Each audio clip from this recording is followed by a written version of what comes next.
요한계시록에서는 입맞은 자가 나옵니다. 입맞은 자. 입맞은 자는 14만 4천입니다.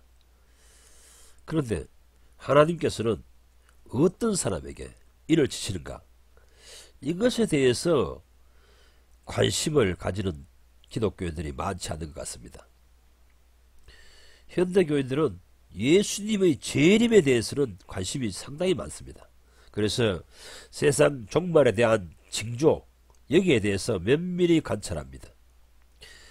세상 종말의 날이 곧 예수님이 지상 강림하시는 날은 맞습니다. 하지만 예수님이 지상 강림하시는 날, 그 영광에 참여하는 자가 되어야 됩니다. 그 영광에 참여하는 자들이 입맞은 자입니다. 요한계시록 7장과 14장에 나타난 입맞은 자입니다. 14만 4천입니다. 예수께서 승천하실 적에 마중 나온 천사들이 외쳤습니다.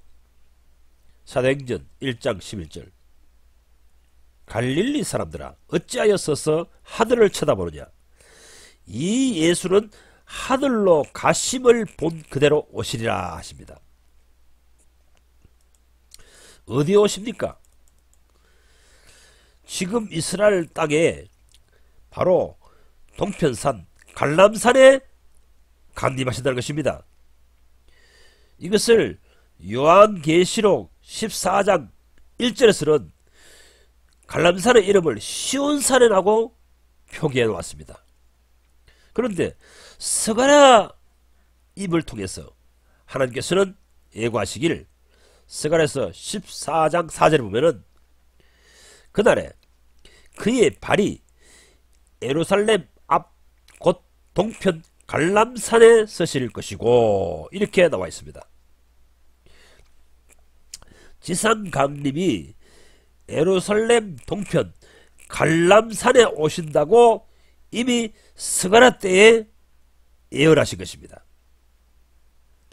그러니 스가랴 때에 예언하였고 예수님이 초림하셔서 죽으시고 부활하시고 승천하실 때에 예수님을 하늘로 데려가시기 위해서 마중 나온 천사들이 이 예수가 갈람산에서 지금 올리우심을 받은 것처럼 다시 이 자리로 내려오실 것이다 이렇게 외치면서 예수님과 함께 하늘로 올려와 가신 것입니다. 이 예수님과 함께 천사들이 올라간 다음에 스가랴서에서는 말하기를 거룩한 자들이 함께 지상 강림한다고 예언해 놓았습니다. 그 예언한 일들이 실제적으로 실현된 것이 요한계시록 14장 1절입니다. 거기에 14만 4천이 함께 서있더라 이래 되는 것입니다.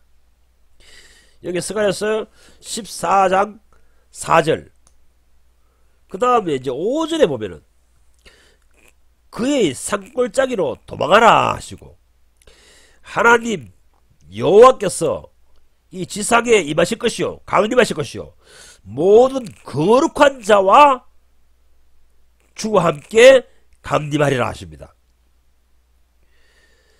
갈 때는 하늘로 승천 올라가실 때는 천사들과 함께 가셨지만 내려올 때는 모든 거룩한 자들이 주와 함께 갈람산에 강림하신다는 것입니다.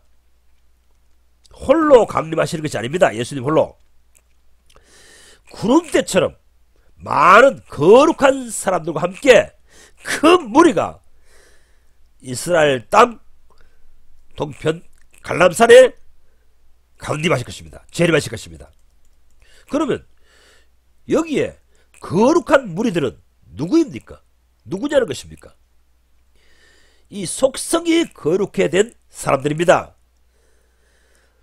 성화된 사람들입니다. 이 사람들에 대해서 성경은 여러 번 반복하여 이런 방법으로 저런 방법으로 계시해주고 있는 것입니다. 히브리서 11장에서는 그 사람들을 믿음으로 사는 사람들이라고 계시해놓고 있습니다. 또 찰스 존 나일 목사님은 거룩함이 없이는 주를 뵙지 못하리라 합니다. 상태적 거룩함입니다. 내 속성이 변화된 모습입니다. 그렇게 되어야 주님을 만나 뵐 수 있다는 것입니다. 마음에 품는 것이나 그 사람들의 사고방식이나 정신사상이 세상 사람과 같은데 아담 이후에 인류의 후손들과 같이 그러한 사고방식, 그러한 가치관, 그러한 행복관으로 살고 있는데 그 사람이 예수님의 재림을 맞이할 수 있습니까? 예수님과 함께 갈람산에 강림할 수 있습니까? 휴거에 참여할 수 있습니까? 절대로 그렇게 할 수 없다고 성경은 외치고 있는 것입니다. 하나님께서는 선자들과 사도들의 입을 통해서 이 사실을 알려주고 계실 것입니다. 그런데 오늘날 기독교 설교자들은 이러한 견해를 달리하고 있는 것입니다. 그들은 말하기를 칭의의 옷을 입고도 예수님의 재림을 맞이할 수 있다고 가르칩니다. 불가능합니다. 칭의는 죄인의 상태를 임시로 덮어주는 것입니다. 그래서 의롭다, 칭함 또는 속죄함이라고 말하는 것입니다. 명백한 사실은 거룩한 상태에 이르지 못하면 주를 뵙지 못합니다. 즉 거룩한 사람이 되지 아니하고서는 스가랴서 14장 5절에 언급된 거룩한 무리의 일원이 될 수 없습니다. 즉 주님과 함께 지상 강림하는 거룩한 무리에 포함된 사람이 아니라는 것입니다. 그러한 영예를 얻을 수 없다는 것입니다. 주님과 함께 지상 강림하는 사람들은 먼저 환란 시대 때에 이미 휴거된 사람들입니다. 그 사람들을 일컬어서 14만 4천이라고 말하고 있는 것입니다. 이 14만 4천을 스가랴서는 거룩한 사람들이라고 말하고 있고 또한 히브리서는 믿음으로 사는 사람들이라고 말하고 있는 것입니다. 같은 개념입니다. 같은 의미입니다. 현대 기독교의 설교의 문제점은 이것입니다. 종말론에 대해서 열정적으로 설교합니다. 그런데 정작 예수님을 만나게 될 자격을 갖추는 일에는 도외시합니다. 누가 예수님을 만나 뵐 수 있습니까? 거룩한 사람입니다. 찰스 존 나일은 말하기를 성화되지 아니한 사람은, 속성이 거룩함으로 짜여지지 않는 사람은 예수님을 만나 뵐 수 없다 하였습니다. 이것이 바로 구원의 완성을 이룬 사람들입니다. 두렵고 떨림으로 구원을 이루라, 이렇게 사도들은 외쳤습니다. 그것은 경각심을 가지고 너희 구원을 완성하라, 이루라고 설교하는 것입니다. 성화 없이는 휴거도 없습니다. 성화된 사람이 휴거에 참여합니다. 이 시대에 종말이 가까웠다고 그러한 징조들을 계속해서 외치는 설교자들이 많습니다. 그러나 그 설교자나 그 설교자의 말에 종말의 징조에 심취되어 빠진 교인들을 할지라도 그들은 예수님이 공중재림하실 때 또는 지상 강림하실 때 거기에 함께하는 영광은 참여하지 못합니다. 왜? 거룩한 속성을 가진 사람으로 길러놔야 되는데 거룩한 속성을 가진 사람으로 길러놓지 아니하고 단지 의롭다 칭하심 칭의의 옷만 입은 사람들을 창출해 놓았기 때문인 것입니다. 그들은 휴거에도 참여하지 못하고 지상 강림에 하실 때도 참여하지 못합니다.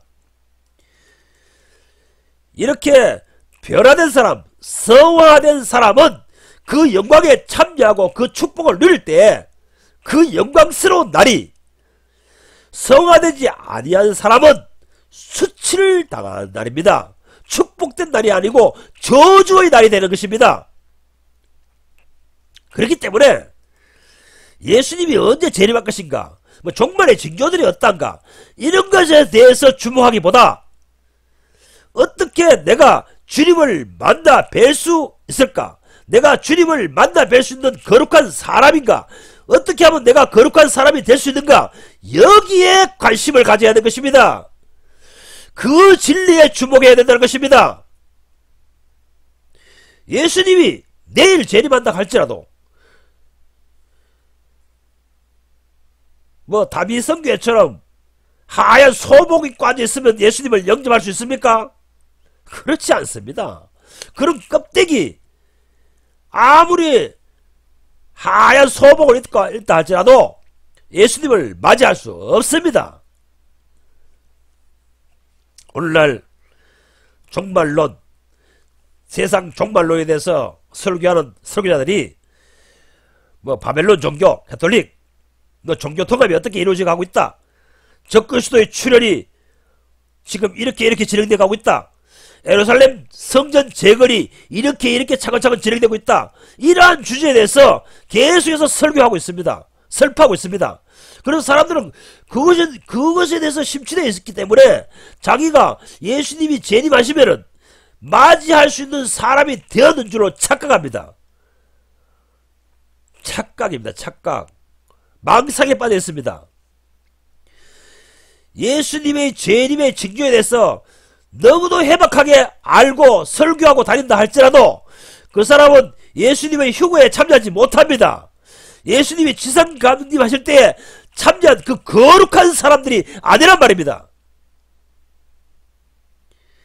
종말론에 대한 해박한 지식을 가졌을지라도 정작 주님이 오실 때에는 거룩함이 없는 자에게 그 영광에서 배제될 것입니다. 주님의 면전에서 쫓겨날 것입니다. 기름을 준비한 처녀가 되어야 됩니다. 성령의 기름 부음을 항상 지니고 있는 사람이 되어야 합니다. 찰스 존 나일은 그의 설교 의로운 마음이란 곳에서 말하기를 변화되지 않는 심성을 가진 사람은 재림에 참여하지 못한다라고 증거했습니다. 변화되지 않는 심성을 가지고 있는 사람, 성화되지 않는 속성을 가지고 있는 사람, 세속적이고 땅에 속한 인류의 후손들처럼 그런 사고방식으로 살고 있는 사람, 그런 가치관으로 살고 있는 사람이 어떻게 주님을 맞이할 수 있습니까? 종말에 대한 호기심을 증폭시키고 또 그 호기심을 충족시키는 설교를 하기보다 무엇에 관심을 가져야 됩니까? 어떻게 하면 내가 주님을 맞이할 준비를 끝낸 사람이 될 것인가? 거룩한 사람이 될 것인가? 더러움을 다 몰아내버릴 것인가? 내 정신 속에서, 내 마음 속에서, 내 생각 속에서, 내 영혼 속에서 더러움이 다 청소된 사람, 그런 사람이 될 것인가? 어떻게 하면 나를 거룩하게 할 수 있을까? 이러한 주제에, 이러한 진리에 관심을 가져야 하는 것입니다. 거룩함이 없으면 다른 크리스천들이 영광에 참여하는 날, 그날에 내게는 수치스러운 날이 되고 마는 것입니다. 다른 사람들은 그 잔치에 참여하는데 나는 거기에서 쫓겨납니다. 왜 거룩한 예복을 입지 않고 여기에 들어왔느냐 하시면서 쫓아낼 것입니다. 예수께서는 말씀하셨습니다. 왜 거룩한 예복을 입지 않고 여기에 들어왔느냐? 이렇게 할 때에 오늘날 기독교인들은 유구무원하거늘 저들을 붙들어서 내쫓아버려라, 이 잔치에서 내쫓아버려라, 이렇게 하신다고 주님께서 이미 천명하셨습니다. 선언하셨습니다. 그런데 왜 예수님이 외치신 설교에는 주목하지 않습니까? 이런 바른 구원관, 바른 휴거론, 이런 것을 현대 교인들은 가지지 못하였기 때문에 그릇된 상상을 하며 살아가고 있습니다. 예수님의 재림하시는 날 주여 오시옵소서 늘 이렇게 뭐 바라고 있다고 하지만은 그 주님이 오신 날, 주님을 오시옵소서 한 당신은 지금 지옥불에 떨어진다는 것을 왜 모릅니까? 거룩한 상태에 이르지 못한 크리스찬은 그날이 축복의 날이 아니라 저주의 날이 될 것입니다. 이러한 관점에 대해서 하나님께서는 여러 방면으로 여러 방식으로 성경 여기저기에 표기해 두셨습니다. 그런데 현대 기독교인들은 그것을 주목하지 않습니다. 그것을 알려고도 하지 않습니다.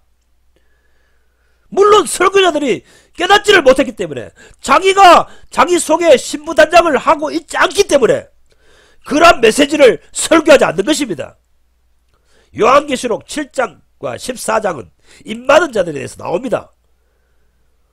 사실 그들이 누굽니까? 히브리서 11장에 언급된 그런 상태로 살아가는 사람들입니다.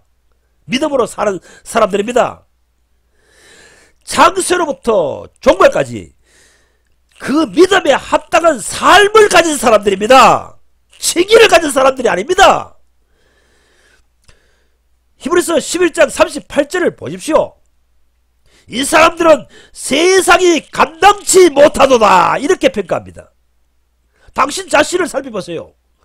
야, 저 사람은 그 어떤 세상 것도 저 마음을 변개시키지 못한다 이렇게 평가받고 있는 사람입니까? 세속의 유혹이 전혀 먹혀들지 않는 사람이 되었다 이렇게 말할 수 있습니까? 하나님 앞에서? 완전히 일반적인 세상 사람들의 관습에서 떠나야 됩니다. 떠났습니다. 사는 방식이 다릅니다. 사는 목적이 다릅니다.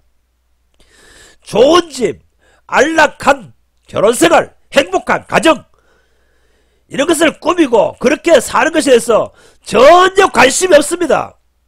우리의 소망은 하늘에 있습니다. 하나님의 나라가 있습니다. 하나님이 앞으로 이루실 그 나라 안에서 행복한 집에 거하기를 사모합니다. 땅에서는 나그네처럼 삽니다. 순례자처럼 삽니다. 세상 사람들은 이 땅에서 성공하기 위해 삽니다. 그 성공이 무엇인지 여러분은 알 것입니다.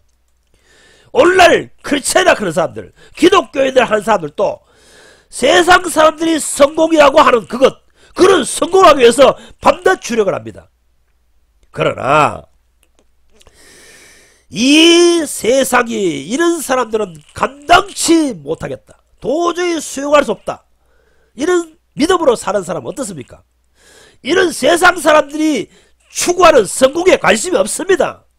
그들 생각 속에는 오직 어떻게 하면 하늘에 계신 아버지의 거룩한 뜻이 땅에 실현될 것인가 거기에만 주목합니다. 정치가 망하든지 한국 경제가 망하든지 배고픈 시절이 다시 찾아오든지 그런 것에 관심 없습니다. 뭐 제도권 교회가 이 타락한 기독교가 날로 다 타락해서 온갖 그릇된 짓을 하든지 그 제도권 교회를 질타하고 개혁하려고 쫓아다니지도 않습니다. 왜냐하면 그들은 이미 하나님께서 버리신 단체입니다. 그런데 뭘 그걸 관심합니까? 주님께서 마태복음 13장에 이미 말씀하셨잖아요. 뽑으시기를 원하나이까? 아니다. 그들을 뽑으려다가 알고까지 진짜까지 다칠까 염려하더라. 그대로 내버려 두라. 마지막 심판날이 될 때 그때 한꺼번에 단 한 번에 그를 처리해버리겠다. 하나님이 타락한 기독교를 예수님이 타락한 기독교를 그대로 내버려 두라 하시는데 뭘 자기가 뭐 타락한 기독교를 뭐 질타하고 뭐 개혁하러 다니겠다고요? 그 사람의 정신세계 속에 정신의식 속에 영적인 의식 속에는 하나님의 개념이 없습니다. 성화되지 않았습니다. 성령의 인도하심과 지도하심에 따라서 영적 지성이 생겨나지 않았습니다. 성화되지 않았습니다. 변화되지 않았습니다. 그런 사람들은 천국에 못 갑니다. 휴거되지 못합니다. 예수님이 지상 강림하실 때 같이 구름대처럼 같이 강림하는 거룩한 자가 아닙니다. 참된 그리스도인은 내 할 일만 하면 됩니다. 하나님께서, 하늘에 계신 내 아버지께서 내 주 예수께 명령하신 일, 그것에만 동력하면 됩니다. 내가 그리스도의 몸의 지체로서 지체의 역할, 지체의 일임만 담당하면 됩니다. 그 사명만 감당하면 됩니다.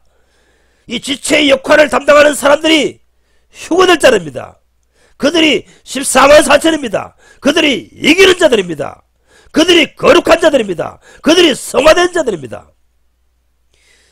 뭐 내 육신의 자녀가 잘 되든지 말든지, 사업이 잘 되든지 망하든지, 결혼생활이 망가지든지 흥하든지, 그런 것은 다 부차적인 문제입니다. 제2의 관심사입니다. 첫 번째 관심은 오직 하나입니다. 아버지의 이름이 하늘에서 거룩히 여김을 받으신과 같이 땅에서도 거룩히 여김을 받으시옵소서. 하나님의 나라에서, 하늘에서 하나님의 통치가 실현된 것처럼 땅에서도 하나님의 통치가 실현되기를 간절히 사모합나이다. 예수께서, 내 주 예수께서 그 일을 하시기 때문에 적극적으로 내 주 예수를 따라서 그 일에 동참합니다. 이런 사람들이 바로 그들의 생각 속에, 사상 속에, 개념 속에 하나님의 생각, 하나님의 사상, 하나님의 가치관, 하나님의 세계관으로 짜여진 사람인 것입니다. 형성된 사람인 것입니다. 이들을 데리러 오십니다. 그래서 휴거시켜서 세상에는 마지막 종말이 끝나고 그들과 함께 갈람산에 강림하신다는 것입니다. 오직 이러한 사람들의 뇌리에는 하늘 아버지의 생각으로 가득 차 있습니다. 이들이 입맞은 자입니다. 그들이 계시에서 말한 그들의 메타폰, 이마에 아버지와 어린 양의 이름이 새겨진 사람이라고 말하고 있는 것입니다. 뭐 성경도 깨닫지도 못하면서 뭐를 종말론을 전파하고 그런 것에서 모여가지고 사람들이 수백 명, 수천 명 모여서 예수님의 재림을 기다린다고 하고 있습니다. 재림을 기다리면 뭐합니까? 세상에 종말의 징조를 다 알면 뭐합니까? 정작 예수님이 재림하는 날에는 당신은 그 영광에 참여할 자격이 없으므로 배제되어 버리는 것입니다. 배제되어 버립니다. 너는 내 앞에서 떠나가라 하시는 것입니다. 앞서서 강조했지만 재림의 시기에 관심하기보다 내가 주님을 당장이라도 맞이할 거룩한 사람인가에 대해서 주목하십시오. 어떻게 하면 성화될 수 있는가에 대해서 지대한 관심을 가지십시오.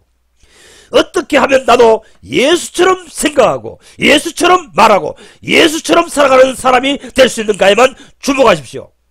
여기에 주력하십시오. 뇌리에 온통 하늘 아버지에 대한 생각으로 가득 차야 합니다.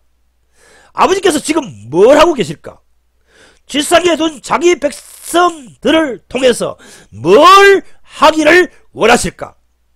거기에만 온통 심취된 사람이 되어야 되는 것입니다. 그 사람이 하나님의 개념, 하나님의 사상이 탑재된 사람인 것입니다. 그래서 사도 바울은 골로새서 3장 1절에서 4절에서 예수와 함께 세상에 대해서, 죄에 대해서, 율법에 대해서 죽어버리고 이제는 부활하였거든, 살아났거든, 거기를 주목하라. 성천에서 보호자 우편에 계신 예수님만 주목하라, 이렇게 외치는 것입니다. 골로새서 3장 1절에서 4절 내용을 다시 한번 읽어보세요. 너희가 그리스도와 함께 살리심을 받았거든 하나님 우편에 앉아 계신 그리스도께 주목하라. 그 예수가 하늘에서 사역을 끝내고 땅으로 강림하실 때에 너희도 그와 함께 영광 중에 나타나라 하시는 것입니다. 예수와 함께 영광 중에 나타나라. 영광 중에 나타나라. 주님과 함께 영광 중에 나타나라. 어디에? 갈람산에 나타납니다. 그것을 스가랴서에서도 예언되어 있고 지금 요한계시록 14장에서도 예언되어 있는 것입니다. 성경은 이렇게 총체적으로 상호 연계를 가집니다. 연계성을 가집니다. 개연성을 가집니다. 뭐 성경 여기저기 몇 구절을 전혀 뜻도 동의되지 않은 성경 구절을 끼워 맞춰가지고 이해하고 그것을 가지고 종말을 증거한다고 이 가짜 기독교인들에게 인기를 얻고 있는 이 시대입니다. 요한계시록 14만 4천 즉 입맞은 자들이 누구인가 대해서 성경 전체를 그와 관련된 성경 구절들을 한번 묵상해 보세요. 아시다시피 성경은 성경으로 풀어납니다. 또한 신약 성경의 모든 해석은 구약 속에 있고 구약 성경의 모든 해석은 신약에 있다고 합니다. 이것이 해석학의 기본 원리입니다. 기본 이론입니다. 요한계시록에서는 입맞은 자 이렇게 설명을 하고 있습니다. 입맞은 자가 대됩니다. 그러나 그 설명서가 설명에 대한 것이 조금 미흡합니다. 이 입맞은 자가 누굴까? 14만 4천이 누굴까? 어떤 사람들일까? 이것에서 약간의 설명을 곁들여 놓았지만 선명하지 못하고 분명하지 못하다는 것입니다. 그러나 하나님께서는 이 입맞은 자 14만 4천에 대해서 성경 전체 구석구석에 이 입맞은 자가 누군지 어떤 사람인지 어떤 상태에 살고 있는 사람들인지 그 사실을 확실하게 기록해 놓았던 것입니다. 요한계시록을 해석하려면 무엇을 독파해야 되느냐? 선지서를 먼저 독파해야 됩니다. 구약의 선지서를 먼저 독파해야 됩니다.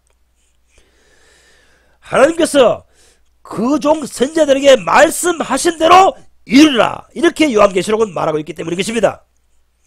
이미 하나님께서 구약시대 선지자들에게 먼저 예고한 사실들이 요한계시록에서 다시 재확인하시고 재확정적으로 예언하고 계시는 것입니다. 따로 떨어뜨려 놓아서 분리해서 생각하면 요한계시록에 대한 확실한 해석을 할 수가 없습니다. 요한계시록의 모든 구절, 주제 이런 모든 명제들이 이미 선지서에 다 다루고 있습니다. 그러면 이 선지서에서는 입맞은 자에 대해서 뭐라고 설명하고 있습니까?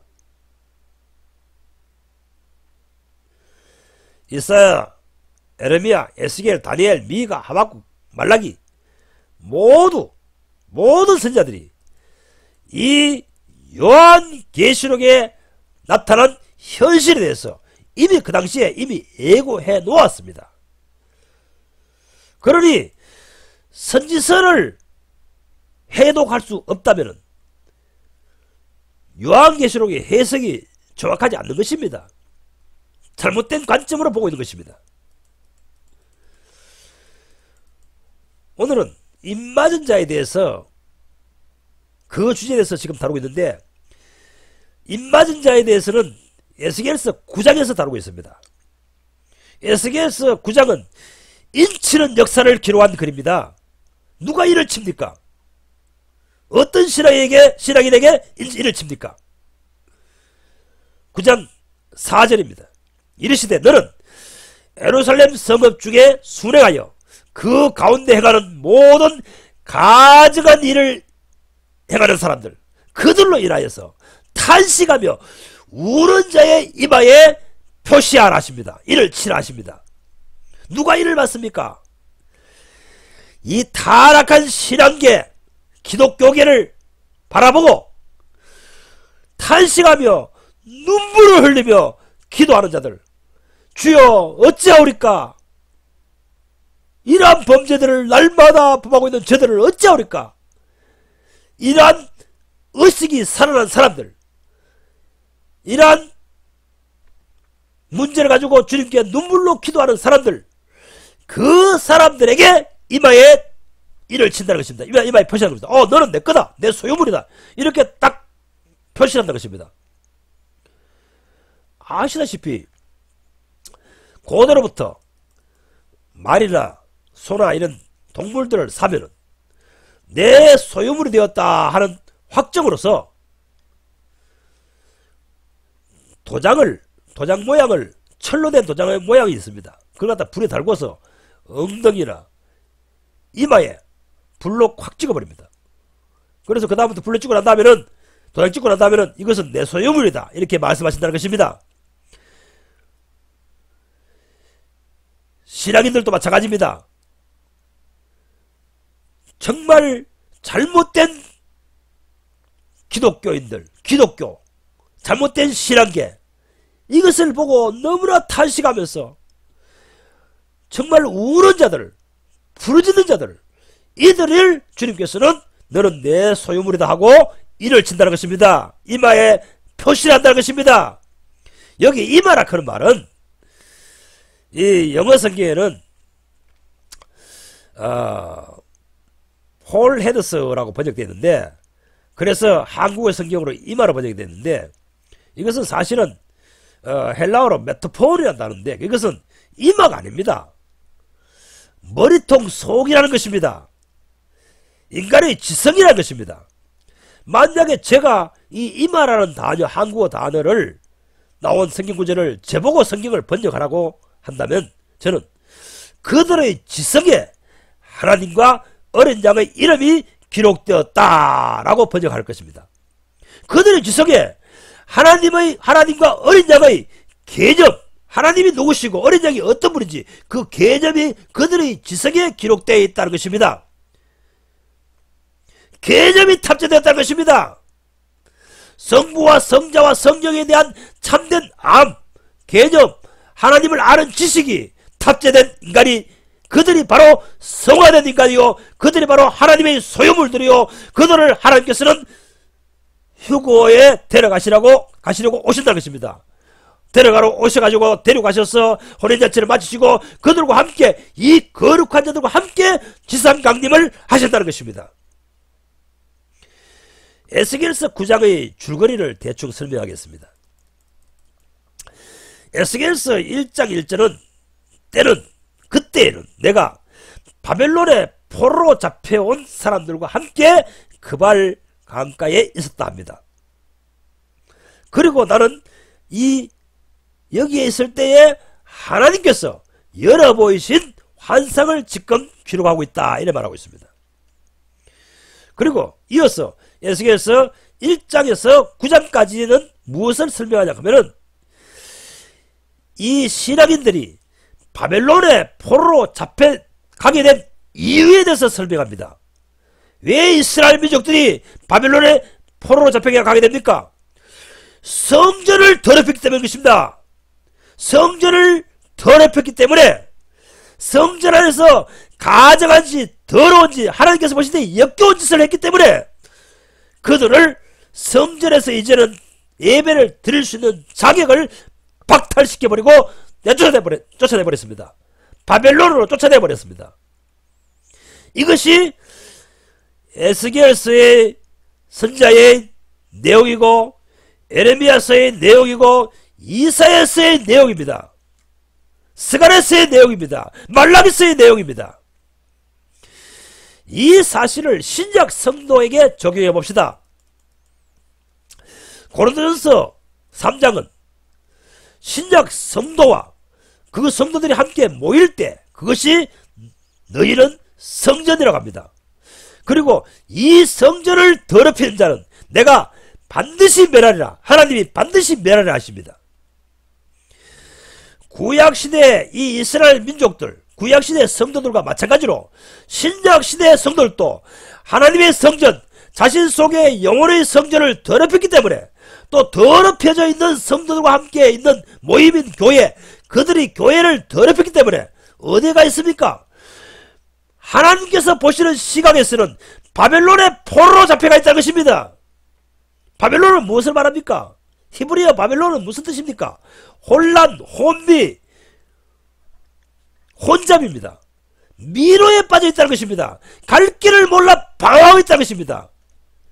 이러한 방황의 늪에 빠져버린 것이 현대 기독교 신앙인들이라는 것입니다. 도대체 어떻게 믿어야 할지, 무엇을 믿어야 하나님께서 기뻐하실지, 어떤 것이 하나님을 기뻐하시는지 도저히 알지 못합니다. 광야 백성들처럼 항상 미혹되어 내 길을 알지 못하는도다, 이렇게 하나님께서는 말씀하고 계신 것입니다. 예수께서는 이러한 백성들을 보시고 뭐라고 말씀하셨습니까? 목자 없는 양같이 유리함으로 인해 핍절해 있다고 했습니다. 정말 사흘에 핏줄 한 그릇도 먹지 못한 영혼들과처럼 목자의 돌봄을 받지 못한 사람, 하나님과 예수의 돌봄을 받지 못한 영혼들, 그들을 정말 너무나 보시고 측은히 여겼다고 합니다. 이 시대의 기독교가 그러합니다. 여러분, 유럽의 기독교 역사를 보면은 이 찰스 스펄저라든지 앤드류 모레이라든지 이런 캐직 운동이라든지 허드슨 테일러라든지 이런 활동 시기가, 이렇게 놀라운 하나님의 사람들의 활동 시기가 언제인지 압니까? 불과 지금 140-150년 전입니다. 100년 남짓이 지나고 있습니다. 그런데 지금 유럽을 보십시오. 완전히 기독교가 망가지지 않았습니까? 마찬가지입니다. 지금 한국 기독교도 유럽 기독교의 전철을 밟고 있습니다.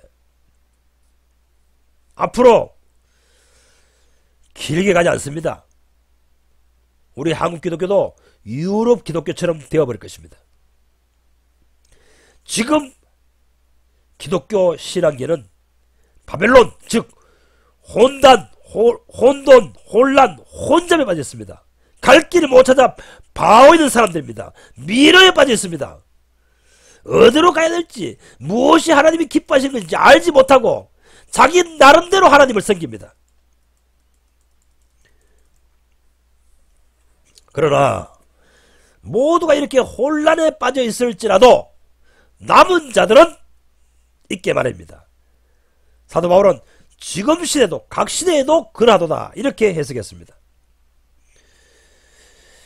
참된 신앙의 기계를 지키고 있는 자들, 이들이 남은 자들입니다. 하나님의 참백성입니다. 그리스도의 몸의 지체입니다. 불가시적 교회의 일원입니다. 이들을 가리켜서 에스겔서 9장에서는 입맞은 자들로 표기합니다.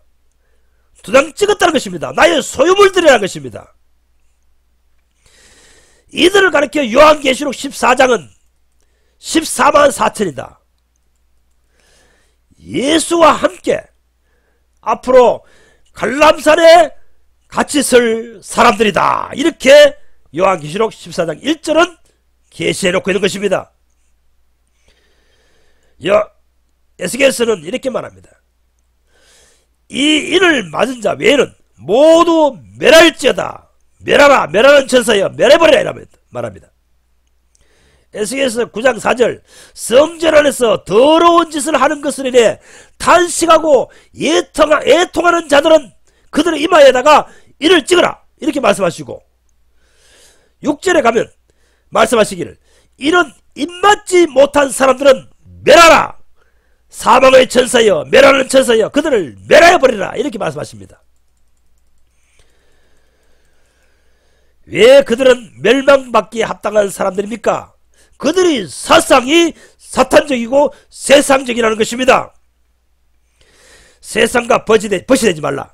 세상과 벗이되고자 하는 자는 하나님과 원수지간이 되는 줄 알지 못하느냐, 이렇게 신약 성경은 말하고 있습니다. 멸망받을 사람들의 그 사람들, 세상적인 정신으로 살아가는 사람들, 그들은 기독교인이라는 껍데기 옷을 걸쳤을지라도, 칭이라는 옷을 입었을지라도 멸망당합니다. 그래서 찰스 존 라이언은 기독교인이라 할지라도 이런 사람은 멸망받는다고 외친 것입니다. 입만자는 사고방식에 있어서 하나님과 같습니다. 세계관에 있어서도 하나님과 같습니다. 가치관에 있어서도 똑같습니다. 행복관에 있어서도 하나님 아버지와 같습니다. 이들이 입만자들입니다. 요한계시록 14장